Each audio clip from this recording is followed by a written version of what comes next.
Hello, all ఎట్లున్నారు అందరూ? Hope everyone are doing great. Well, one of the most favourite curry paneer చేసేద్దాం రండి. First paneer slice ఒకటి half cut చేసుకొని, వెల్ ఇది సంగం డైరీ. మా డిస్ట్రిక్ట్లో సంగం డైరీ అంటే చాలా ఫేమస్, చాలా టేస్టీగా ఉంటాయి మిల్క్ ప్రొడక్ట్స్ అన్నీ. సో స్టార్ట్ చేసేద్దాం లేట్ చేయకుండా. సో దీనికి కావాల్సిన వెజిటబుల్స్ టొమాటోస్, మిర్చి, ఆనియన్, క్యాప్సికమ్. నేను క్యాప్సికమ్ కలిపి చేస్తున్నాను. I love capsicum actually.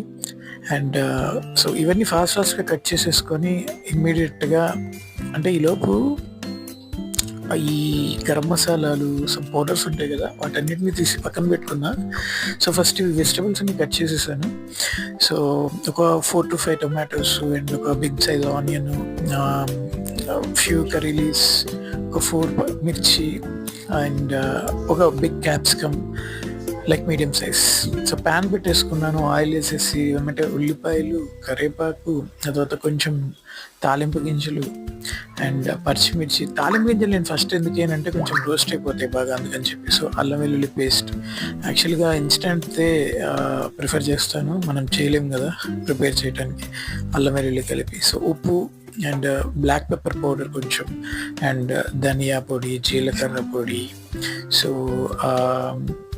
ఇంకా మనకున్న మసాలాస్ ఏవైతే ఉంటాయో అందుబాటులో అవి. నేనైతే ఒక పించ్ ఆఫ్ ఇలాచీ పౌడర్ కూడా మిక్స్ చేశాను, టేస్ట్ అదిరిపోద్ది. సో కొంచెం టొమాటోస్, క్యాప్సికమ్ వేసేసి అలా తిప్పేసి కొంచెం అవి మగ్గుతూ ఉన్నప్పుడు వెయిట్ చేయాలి. అవి మగ్గాయి అన్న తర్వాత యాడ్ సమ్ వాటర్. వాటర్ వేసిన ముందే కొంచెం add some garam masala powder taste కోసం. అండ్ ఫైనల్లీ యాడింగ్ కారం, మిర్చి పౌడర్ యాడ్ చేసి పన్నీర్ని నేను కొంచెం ఆయిల్లో లైట్గా అలాగా రోస్ట్ చేసి, అంటే కలర్ పోయేలాగా గోల్డెన్ బ్రౌన్ కాదు, జస్ట్ అలాగా ఆయిల్లో జస్ట్ అలా డిప్ చేసి, అండ్ ఫైనల్లీ తగినంత వాటర్ పోసేసి అది ఉడికేదాకా ఉంచితే అది ఆల్మోస్ట్ మనం ఒక 3 to 5 minutes మీడియం ఫ్లేమ్ మీద పెట్టి, తర్వాత ఒక 4 to 5 minutes హై ఫ్లేమ్లో పెడితే అయిపోతుంది. సో టేస్ట్ అయితే నిజంగా నెక్స్ట్ లెవెల్, చెప్తున్నానని కాదు, చాలా బాగుంది. సో వీడియో నచ్చితే లైక్ చేయండి, సపోర్ట్ చేయండి, సబ్స్క్రైబ్ చేయండి. Hope you all guys enjoy this video. Thank you so much. Bye.